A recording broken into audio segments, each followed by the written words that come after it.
सभी को नमस्कार। आज मैं अपने YouTube चैनल पर एक कहानी के साथ प्रस्तुत हूँ। कहानी का शीर्षक है बुद्धि का बल।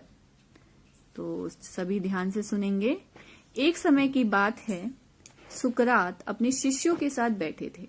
सुकरात एक महान ग्रीक दार्शनिक थे। तभी वहां एक ज्योतिषी आ जाता है और कहता है, मैं ज्ञानी हूं और मैं किसी का भी चेहरा पढ़ के बता सकता हूं कि उसका चरित्र, उसका कैरेक्टर कैसा है। कोई है ऐसा जो मेरी इस विद्या को परखना चाहता है? तो सुकरात कहते हैं, चलिए आप मेरे बारे में बताइए। तो वो ज्योतिषी सुकरात को काफी देर तक निहारता है और उसके बाद कहते हैं कि आपके चेहरे की बनावट से पता चलता है कि आप सत्ता के विरोधी हैं।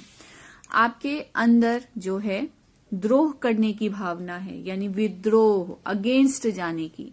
आपकी आंखों के बीच में जो ये सिकुड़न है, जो सिकड़ा हुआ पार्ट है, इससे पता चलता है कि आप बहुत बड़े क्रोधी स्वभाव के हैं। सभी शिष्य ज्योतिषी की बात सुनकर काफी क्रोधित हो जाते हैं। तो सुकरात उन्हें शांत करवाते हैं। ज्योतिषी आगे कहते हैं कि जो आपका ये बेडौल सिर है, बेडौल यानी जो देखने में सुंदर नहीं लगता, और जो आपका माथा है, ये जो माथे, इससे पता चलता है कि आप एक लालची इंसान हैं। सुकरात ने ज्योतिषी की बातों को बड़े धैर्य से सुना और आखिर में ज्योतिषी को इनाम देकर भेज दिया। तो शिष्य अपने गुरु के इस व्यवहार में आश्चर्य में पड़ गए और कहा, गुरुजी, आपने ऐसा कैसे किया, जरा हमें समझाएंगे? तो सुकरात कहते हैं कि ज्योतिषी के बताए गए सारे दोष मेरे अंदर है, लेकिन वो मेरे अंदर के विवेक, सहन शक्ति को नहीं समझ पाया, जिसके बल पर मैंने इन बुराइयों को वश में कर रखा है। वह मेरी बुद्धि के बल को नहीं समझ पाया।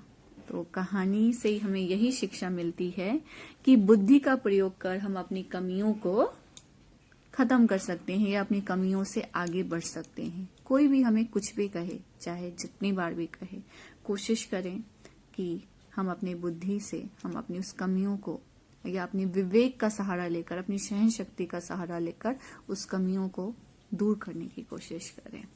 ये सभी को करना आवश्यक है। धन्यवाद।